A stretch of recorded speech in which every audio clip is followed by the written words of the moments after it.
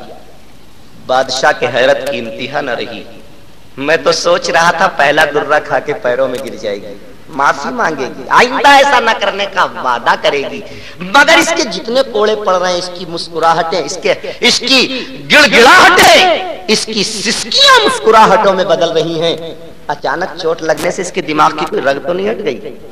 جلاد رک جا، اور باندی کی طرف مخاطب ہو کر کہا باندی دروں کی گڑگڑاہٹ میں تیرے قہقہوں کی وجہ، باندی کہتی ہے بادشاہ دروں کی گڑگڑاہٹ میں میرے قہقہوں کی وجہ نہ پوچھ، اگر میں نے اپنے ہنسنے کا سبب بتا دیا تو تیری زندگی بھر کی مسکراہٹوں کو آگ لگ جائے گی۔ بادشاہ اصرار کرتا ہے، باندی انکار کرتی ہے، بادشاہ مجبور کرتا ہے، باندی اظہار کرتی ہے اور کہتی ہے بادشاہ اگر میرے ہنسنے کی وجہ پوچھنا چاہتا ہے تو سن، میں کیوں ہنسی ہوں، کس تصور نے مجھے ہنسایا ہے، کس یقین نے گدگدی لی ہے میرے پیارو۔ باندی کہتی ہے اللہ وہ یقین وہ تصور ہم سب کو نصیب فرما دے۔ وہ باندی کہتی ہے میں اس بستر پہ کیا لیٹی کہ میری جان پہ بن آئی، اور سزا تھوڑے ہی سے سونے کی میں نے اس قدر پائی۔ اے بادشاہ میں کیوں ہنسی ہوں، بروز حشر جس دن حاضری پیش خدا ہوگی، اور جو اس پہ عمر بھر سویا اسے کتنی سزا ہو۔ اے بادشاہ میں تو چند لمحہ سوئی ہوں، چند کوڑوں سے میری سزا کی مکافات ہو جائے گی، لیکن ہنسی اس لیے ہوں کہ کتنا بیوقوف ہے میرا بادشاہ، کتنا احمق ہے میرا شاہ، کہ جس بستر پہ زندگی بھر سوتا چلا آیا ہے اس بستر پہ سونے کی سزا کوڑے مقرر کیے ہیں، میں سوئی تو مجھے مارا۔ او میرے بادشاہ جب تو اپنے اس بستر پہ سے سوتا ہوا خدا کی بڑی عدالت میں اٹھایا جائے گا اور اس بستر پہ سونے کی سزا کوڑے ہیں تو سوچ تیرے جسم پہ کتنے کوڑے برسیں گے۔ میرے پیاروں باندیوں کا تصور یہ تھا، باندیوں کے ایمان و یقین کا عالم یہ تھا۔ آج ان آزادوں کا پتہ کچھ نہیں، ان کا عالم یہ ہے ہاں دیکھی جائے، رکھ لیجو بڑھاپے میں داڑھی دھوڑی، ابھی کیا رکھ لیجو، لڑکا تو اچھا اور بڈھا سا لگے، ایک اس کے ایمان و یقین کا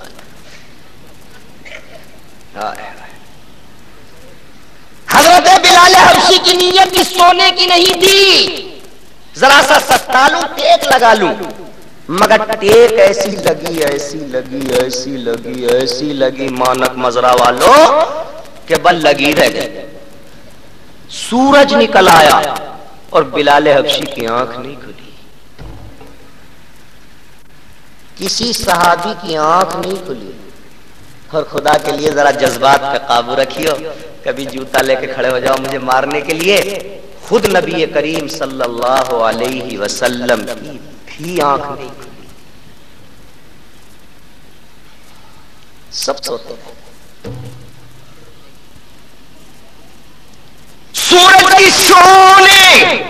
رخسار مصطفیٰ کے بوسے لیے، تب اللہ کے رسول کی سورج، نماز، بلال،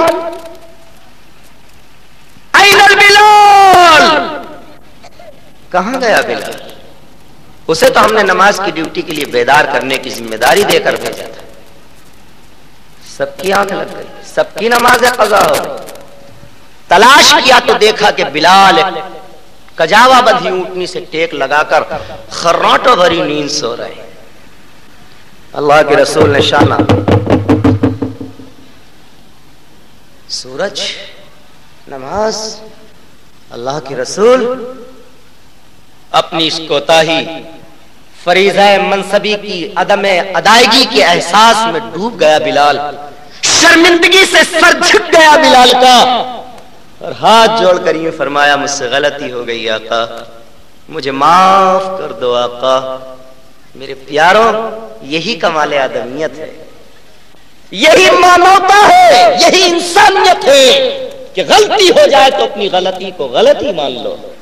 نہ ہو جس سے کبھی غلطی اسے رحمان کہتے ہیں، اور جو غلطی کر کے پچھتا لے اسے انسان کہتے ہیں، اور جو غلطی پر کرے غلطی اسے حیوان کہتے ہیں، اور جو غلطی کر کے اڑ جائے اسے شیطان کہتے ہیں. آقا مجھ سے غلطی ہو گئی، مجھے معاف کر دو آقا. فرمایا بلال ایک اونچے سے ٹیلے پر کھڑے ہو جاؤ، اب نہ یہاں وضو کرو گے بلال، اب نہ یہاں اذان دو گے بلال، اب نہ یہاں ہم نماز ادا کریں گے بلال. بلال اعلان کر دو، چھوڑ دو اس جگہ کو، جس جگہ رہ کر خدا کا فریضہ چھوٹ جائے اب وہ جگہ بندہ مومن کے ٹھہرنے کے لائق نہیں ہے. او محمد الرسول اللہ کے ماننے والوں، او اللہ کے رسول کی تعریفیں سن کر جھوم جھوم کر داد تحسین دینے والوں، اپنے اپنے گریبانوں میں منہ ڈال کر دیکھو کہ آج ہمارے کتنے فرائض جنگلوں میں چھوٹ رہے ہیں، خدا کے کتنے فرائض اسٹالوں پہ چھوٹ رہے ہیں، خدا کے کتنے احکامات چوپالوں اور بیٹھوں پہ بیٹھ کے چھوٹ رہے ہیں. او میرے پیارے، تیرے آقا کا حکم تو یہ تھا، چھوڑ دو اس جگہ کو جس جگہ رہ کر خدا کا فریضہ چھوٹ جائے، پھر وہ جگہ تمہارے ٹھہرنے کے لائق. کیوں؟ اس لیے کہ جو چیز جہاں بگڑتی ہے وہ سدھرتی نہیں. ایمانداری سے بتاؤ، جوتا کہاں بنتا ہے؟ تم نہ بولو گے تو میں سمجھوں گا کہ تم تھک گئے. میری شرما حضوری کو بیٹھے ہوئے، جوتا کہاں بنتا ہے؟ ارے موچی کے یہاں. اور بگڑتا کہاں ہے؟ پاؤں میں. کپڑا سدھرتا کہاں ہے؟ ٹیلر کے یہاں. بگڑتا کہاں ہے؟ بدن پہ. ہل بنتا کہاں ہے؟ دکان پہ. بگڑتا کہاں ہے؟ کھیت پہ. او میرے پیارے، ایمان سے بتا، پیر میں جوتا بگڑا، نیچے کا تلا ٹوٹ گیا، تم موچی کے پاس پہنچا، کہا جی اس میں ذرا کیلے لگا دیجو. وہ کیا کہے گا؟ پہلے پاؤں سے الگ کر دو، جہاں بگڑا ہے وہاں سے جدا کر دو. آپ نے کہا میرا جیب پھٹ گئی اندر کی طرح سے سی دیجو، وہ کہے گا یہ چیز جیب جہاں رہ کے بگڑی ہے وہاں سے الگ کر دو، وہاں سے الگ کر دو. گھڑی کٹے میں بگڑے گی، سدھرے گی واچ میکر کے یہاں. کپڑا کس پہ بگڑے گا؟ سدھرے گا ٹیلر کے یہاں. جوتا پاؤں میں بگڑے گا، سدھرے گا موچی کے یہاں. اور میرے پیارے، تو بازاروں میں بگڑے گا، ٹی اسٹالوں میں بگڑے گا،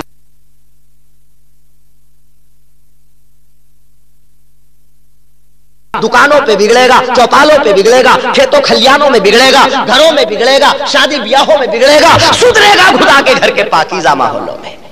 وہ تیرے سدھار کا ورکشاپ ہے، وہ تیرے سدھار کا کارخانہ ہے. سمجھ میں آ رہی بات نہیں؟ اسی لیے تبلیغی جماعت والوں نے جو یہ اصول بنایا ہے کہ اگر معمولی سا بگاڑ آیا ہے تو 3 دن کے لیے چھوڑ دو، اور اگر سوئیاں ڈھیلی ہو گئی ہیں ظہر کی اثر میں، اثر کی فجر میں، فجر کی مغرب میں ہونے لگی ہے تو 40 دن کے لیے چھوڑ دو. اور اگر گاڑی کا انجن بالکل ٹھپ ہو گیا ہے، صفائی کی ضرورت ہے، تو 4 مہینے کے لیے چھوڑ دو، اور اگر انجن کو پورا اوور ہالنگ کرانا ہے تو 1 سال کے لیے چھوڑ دو۔ یہ تبلیغی جماعت نے جو تعداد مقرر کیے،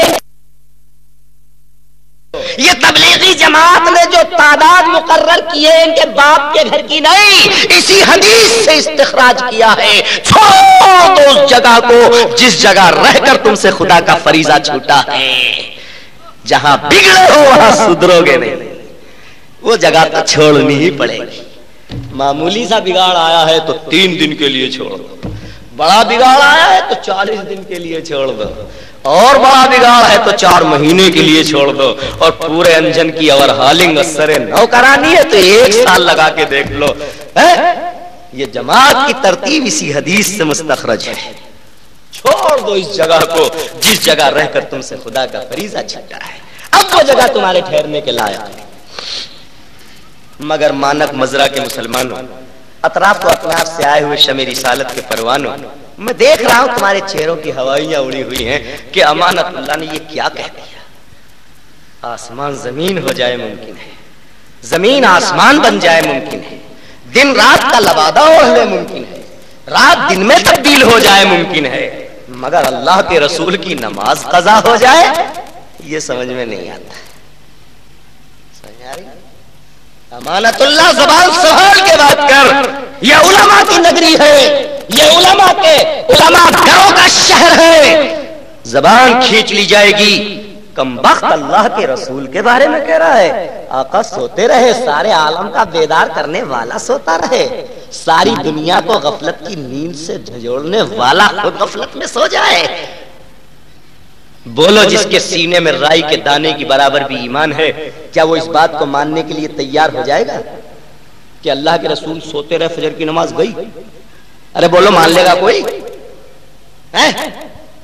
خدا کی قسم میں بھی تمہارے ساتھ اس عقیدے میں برابر کا شریک ہوں، میرے دل کی بھی کوئی دھڑکن اس بات کو ماننے کے لیے تیار نہیں، لیکن تم مانو میں نہ مانوں، میں مانوں تم نہ مانو، ہوا ضرور ہے ایسا، ساری دنیا کہہ نہیں آ سکتا مگر ایسا ہوا ہے۔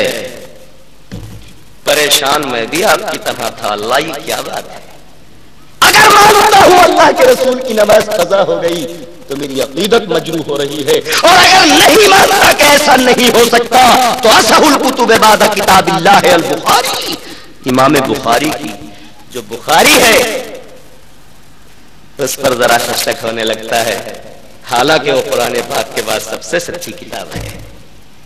اسی 605 میں تھا، اسی بے قلی میں تھا، اسی بے چینی کی کروٹیں لے رہا تھا کہ قرآن عظیم کی آیت میری زبان پر آئی، لَقَدْ كَانَ لَكُمْ فِي رَسُولِ اللَّهِ أُسْوَةٌ حَسَنَةٌ، ہم نے اپنے رسول کو تمہارے لیے بہترین نمونہ بنا کر بھیجا ہے۔ میں نے کہا واہ، رسول اللہ ہمارے لیے نمونہ ہے؟ کہاں؟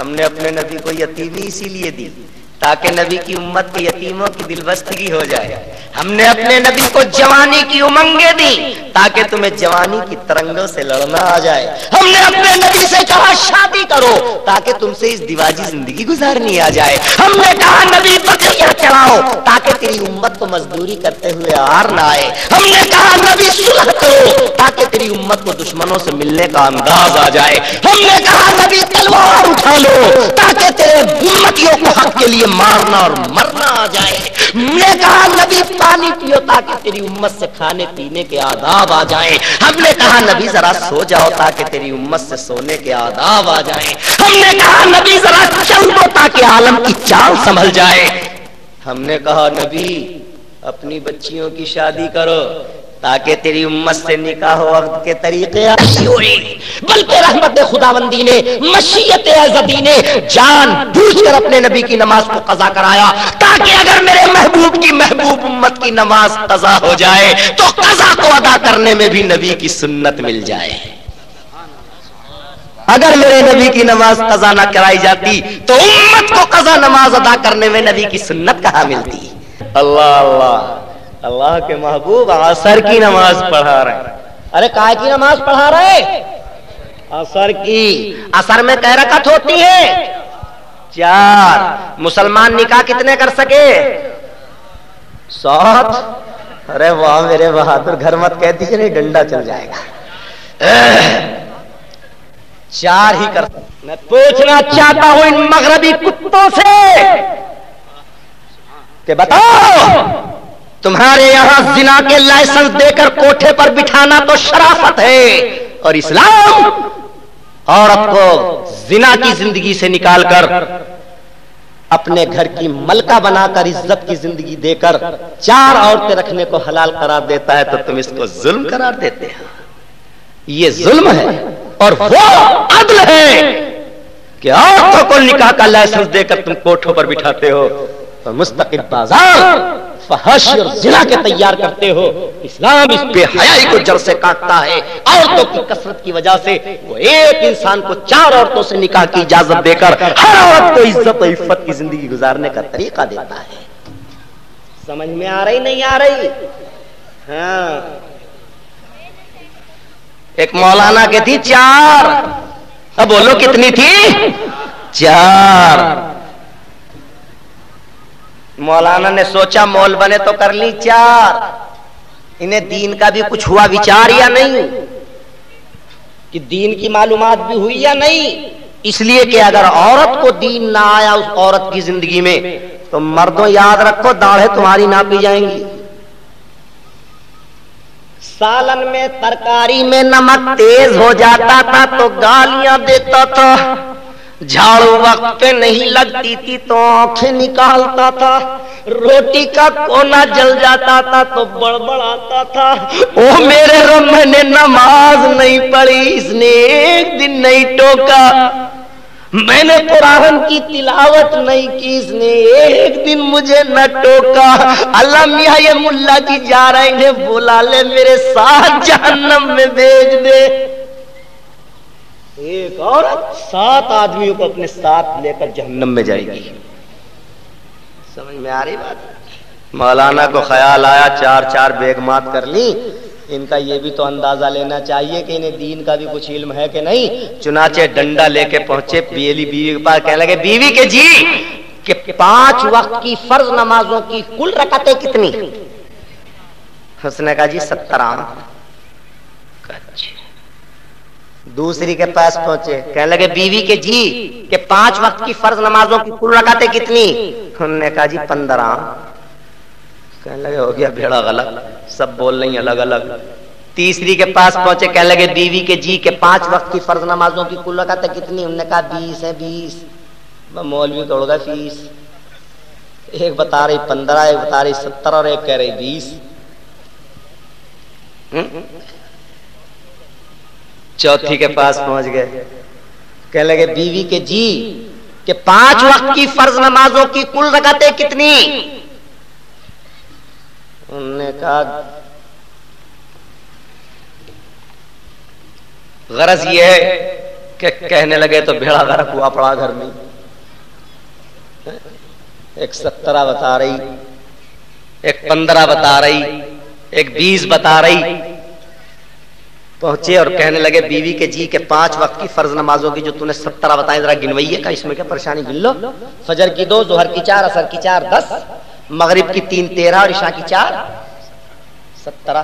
کہنے لگے ہاں تو ٹھیک کہہ رہی. دوسری کے پاس پہنچ گیا، کہنے لگے بیوی کے جی کہ 5 وقت کی فرض نمازوں کی جو تُو نے 20 بتائیں ذرا گنوئیے. کہنے لگی پہلی نے کتنی بتائی تھی؟ الٹی اور مولوی پہ سواری گاٹ لی.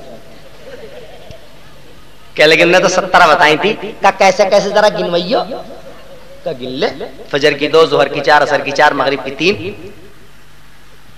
عصر کی 2، فجر کی 2، ظہر کی 4، عصر کی 4 10، مغرب کی 3 13 اور عشاء کی 4 17. کہنے لگی 3 رکعت نماز وتر واجب نہ ہو تمہارے ابا پڑھیں گے. ہو گئے 20 نا. کہنے لگی ہاں تو بھی ٹھیک سی کہے.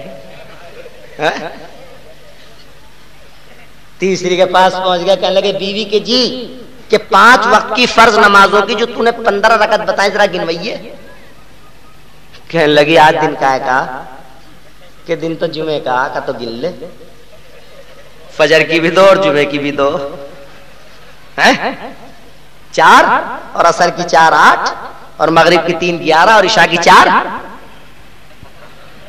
ہو گئی 15 نا؟ کہنے لگا ہاں تو بھی ٹھیک سی کہے. چوتھی کے پاس پہنچے، کہنے لگے بیوی کے جی کہ 5 وقت کی فرض نماز ہوگی جو تم نے 11 رکعت بتائے ذرا گنوائیے. کہنے لگی جی تم بھی بڑے بھولے آدمی، مجھ سے کہہ گیا بمبئی جانا ٹکٹ اوکے ہو گیا، کم سے کم راستے میں کچھ کھانے پینے کے لیے سامان بھی تیار کرنا بتانا چاہیے نا کس دن جانا. کہ ہاں غلطی ہو گئی، کل کو ہی جانا تھا. کہ کل کو جاؤ گے تو ہاں کہ تو گن لو. فجر کی پڑھ کے بیٹھیں گے 2، رستے میں ظہر کی پڑھیں گے 2، عصر کی پڑھیں گے 2 6، اور مغرب کی 3 9 اور عشاء کی 2. کہنے لگے ہاں تو بھی ٹھیک سی کہے. اس زمانے کی عورتوں کے علم کا یاد اور ان کے علم کا، یہ حمیدہ رسیدہ جو بیٹھی ان کا پتہ کچھ. ان کا تو عالم یہ ہے کہ فتوے لاویں گے تو ایسے ایسے جو کسی مفتی کے ابا کو بھی یاد نہ ہو. اگر چھپر پہ کوا بیٹھ کر کے بول جاتا ہے تو کہتی ہے ہمارے گھر کوئی مہمان آتا ہے. کوے نے کہی کاؤں حمیدہ رکھ دے ہنڈی آنے والا سمدھی. ایسے ایسے مسئلے جو قرآن میں نہیں، حدیث میں نہیں. اور ویسے شوہر کا منہ زبان لام زبان سے نکلا اور نکاح پھسلا. اور ویسے ایسی کھری کھری سناؤ گی جسی کو انتہا نہیں، جھگڑا ہو جائے. اور ویسے میاں کا نام نہیں لینے کی. ان کے اس کے ابو، ان کے ابو، ان کے لڑکے، ان کے اور ان کے کرتی رہے گی اور مر جائے گی. اور یوں نہ کہنے کہ میرے شوہر کا فلانا.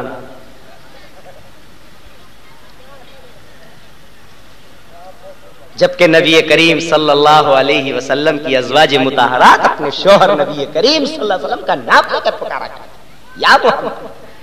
اور حقیقت بھی یہ ہے کہ محبت کے آداب بھی یہی ہیں. یہ تکلفات، بیوی بن گئی، شریک حیات بن گئی، اور اس کے اور اس کے اس کے اور اس کے. ان کے ابو ابھی نہیں آئے، ان کے ابو کل گئے، ان کے ابو آ جائیں گے. اب بھائی ان کے تو گئے، تیرے کیا ہے؟ ان کے کرے جا رہے ہیں. ایک مولوی صاحب بتا گئے 5 وقت کی نماز پڑھا کرو. شوہر کا نام تھا رحمت اللہ، لڑکے کا نام تھا اللہ رکھا.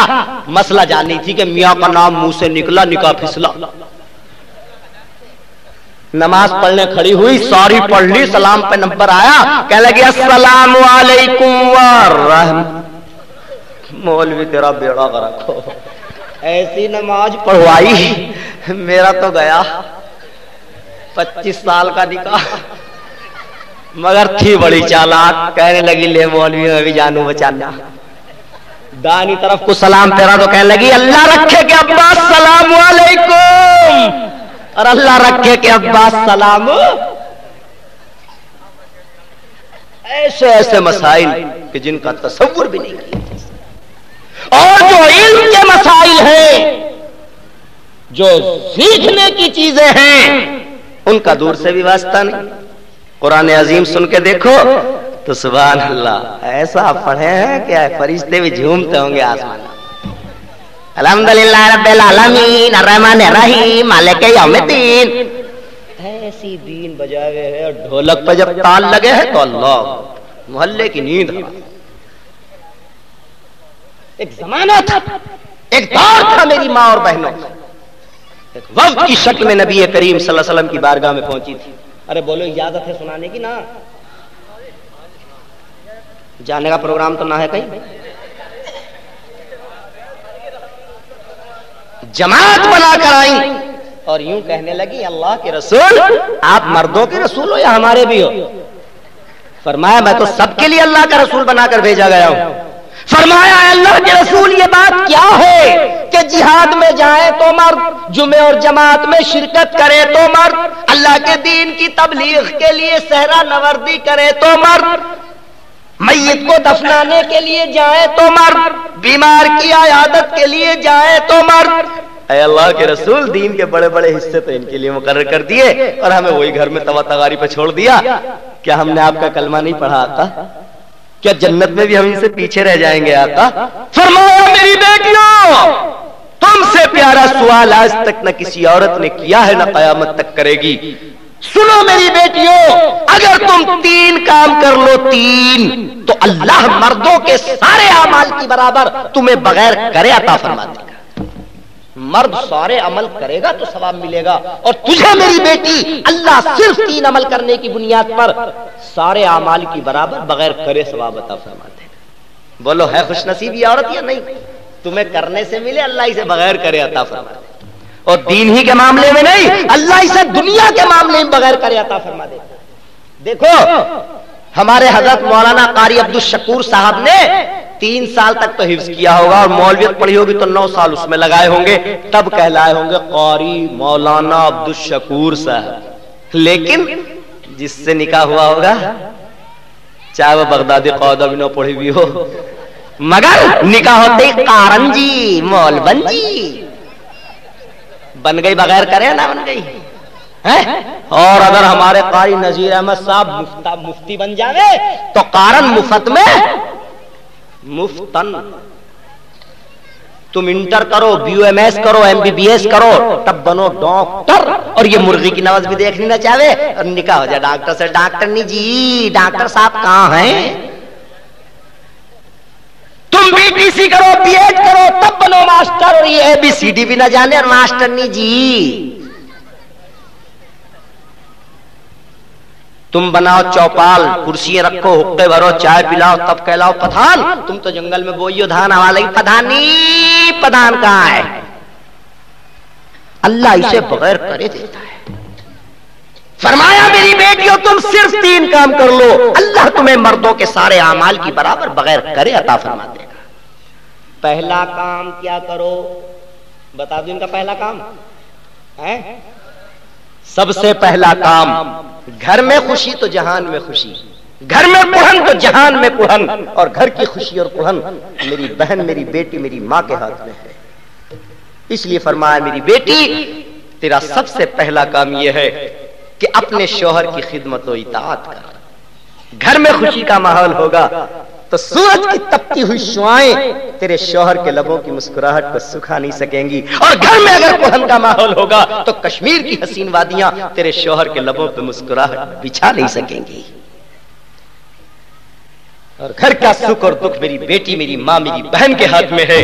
فرمایا سب سے پہلا کام یہ ہے کہ اپنے شوہر کی خدمت و اطاعت کر، اور خدمت و اطاعت کے آداب بھی بتائے۔ فرمایا جب تیرا شوہر باہر سے گھر میں آئے، بیٹھی ہے تو کھڑی ہو جا، اور کھڑی ہو کے الو کی طرح نہ تکنے لگ، بلکہ دروازے کی طرف لپک، اور دروازے سے اپنے شوہر کا استقبال کرتی ہوئی لا، کرتے کے دامن سے ہوا کرنا شروع کر دے، دوپٹے کے کونے سے اس کی پیشانی کا پسینہ صاف کر دے، اور ٹھنڈا پانی پینے کے لیے پیش کر دے۔ مگر یہ مئی جون میں تو چل جائے گا، جنوری فروری مت کر دیو ایسا۔ کبھی جنوری فروری میں مولوی کی تقریر سن کے یہ جاوے، اور تو پنکھا لے کے کھڑی ہو جا کے بھگوان کیا کر رہی کہ چپ کا بیٹھ رہا ہوں، ہمارا تو اللہ کہہ گیا دوبارہ بانک مزرے میں نو ایڈمیشن، نو انٹری۔ ہو چکا میرے ساتھ ایسا۔ میں اپنے یہاں ترجمہ کلام پاک کرتا تھا، تقریباً 7 سال میں نے کیا ہے اپنے یہاں۔ اس میں کسی آیت کے ذیل میں نے یہ حدیث سنا دی، عورت تھی بڑی چست و چالاک، ایک ہمارے محلے کی، اس نے کہا لے آج ہی عمل کروں گی۔ شوہر بیچارہ دھوپ میں تھکا تھکایا، کندھے پر ہل رکھا، ہاتھوں میں بیل کے جیوڑے، ایک ہاتھ میں پینی، سر پہ پتی کا بوجھ۔ اب وہ دروازے میں اٹک گیا، انہوں نے دیکھا شوہر آ گیا تو وہ کھلکھلا کے ہنسنے لگی۔ میں نے کہا تھا نا کہ جب شوہر آئے تو اس انداز میں دیکھو کہ شوہر کے لبوں پہ مسکراہٹ آ جائے، وہ خود ہنسنے لگی۔ انہوں نے کہا یہ مولانا کے ترجمے میں کیا جانے لگی، مجھے بیوقوف سمجھنے لگی۔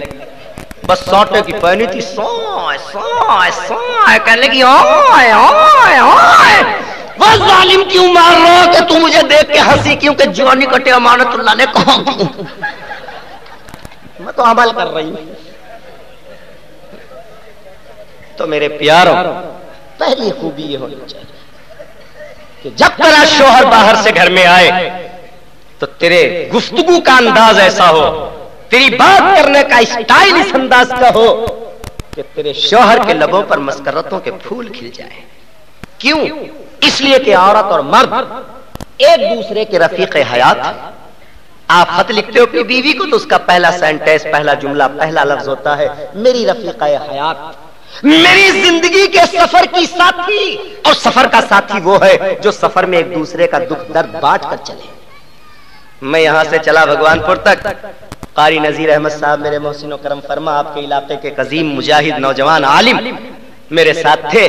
4 دھوڑی کا بوجھ میرے سر پہ رکھا ہوا تھا اور قاری صاحب کے ہاتھ میں تسبیح تھی۔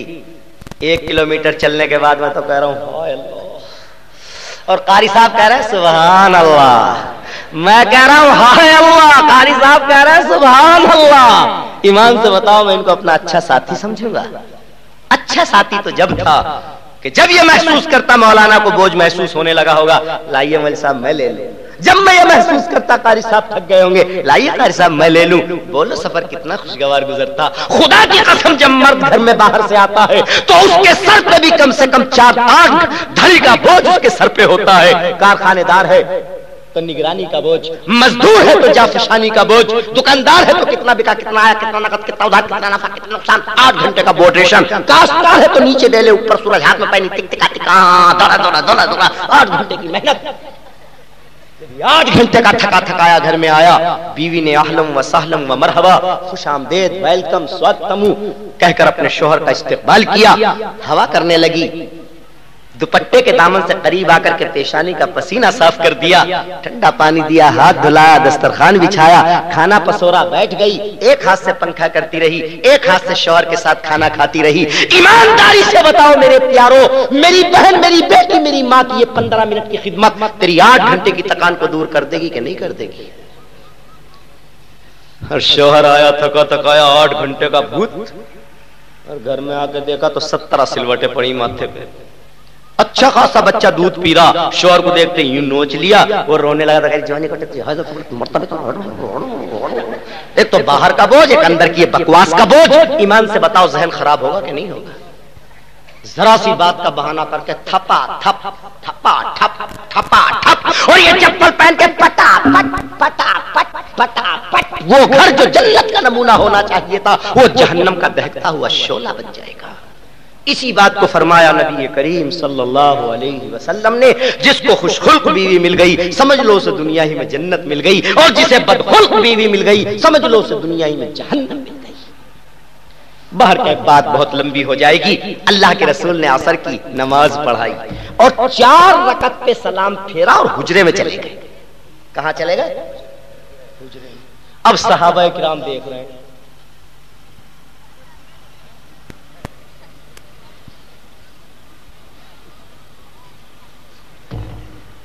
زبان سے کوئی نہیں کہہ رہا، اشارے تھے۔ اللہ کے رسول آئے، کیا بات؟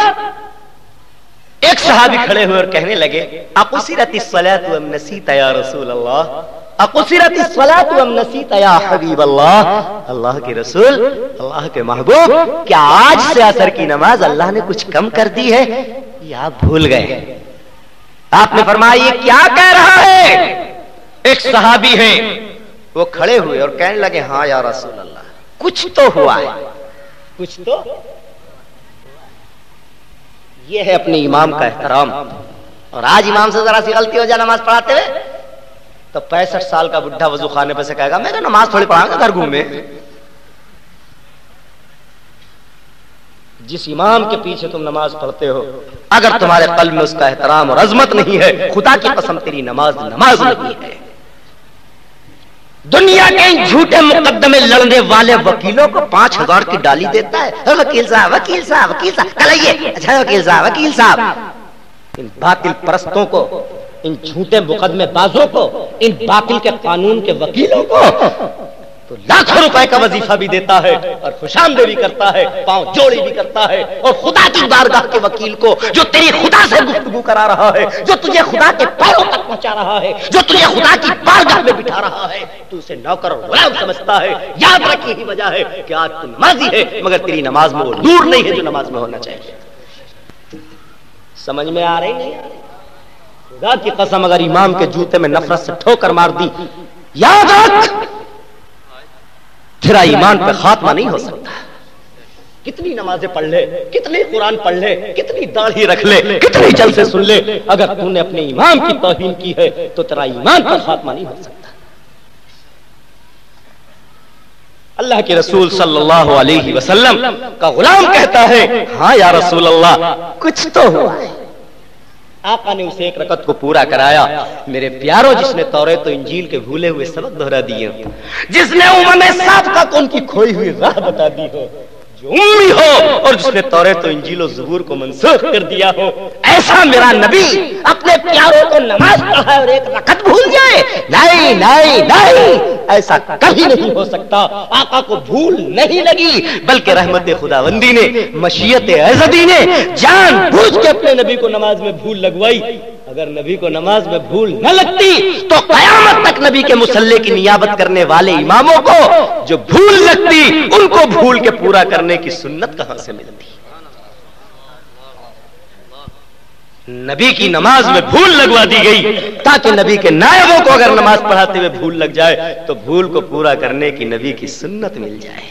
لقد کان لکم فی رسول اللہ اسوۃ حسنہ، تحقیق ہم نے اپنے رسول کو تمہارے لیے بہترین نمونہ بنا کر بھیجا ہے. سمجھ میں آ رہی نہیں آ رہی؟ اگر آ رہی ہے تو ایک بات بتاتا، بس ایک سوال پوچھو اور چھٹی. ایک سوال میرے پیاروں، اللہ نے اپنے نبی کو ہمارے لیے نمونہ بنا کر بھیجا ہے، ہر عمل میں نمونہ بنا کر بھیجا ہے. اب ہماری دنیا کی فلاح اور آخرت کی نجات اگر کسی نمونے میں ہے تو یاد رکھو وہ نمونہ صرف نمونہ مصطفیٰ ہے. اگر ہم کسی راہ پہ چل کر منزل مقصود تک پہنچ سکتے ہیں تو وہ راہ صرف راہ مصطفیٰ ہے. اور میرے پیاروں، راہ مصطفیٰ کا سبق، اسوہ مصطفی کا سبق کالجوں میں پڑھایا جاتا ہے، اسکولوں میں پڑھایا جاتا ہے، مانٹیسریوں میں پڑھایا جاتا ہے، نرسریوں میں پڑھایا جاتا ہے. اللہ کے رسول کی زندگی کا نمونہ اگر محفوظ ہے اور ساری دنیا میں اجاگر کیا جا رہا ہے تو وہ مدارس اسلامیہ ہے. کالج و یونیورسٹیوں میں تمہیں ملے گا سامان بنانے کا علم.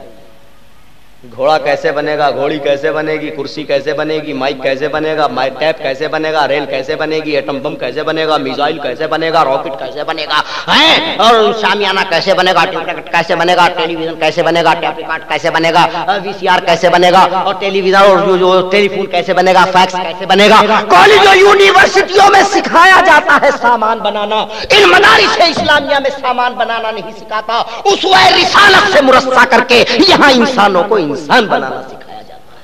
ایمان سے بتاؤ میرے پیاروں، سامان اچھا ہے انسان اچھا؟ ارے بولے کرسی اچھی، امانت اللہ اچھا، یہ مدرسے کی چار دیواری اچھی ہے، مقاری عبدالشکور اچھا، موٹر سائیکل اچھی کہ چلانے والا اچھا، ارے ہوائی جہاز اچھا کہ پائلٹ اچھا؟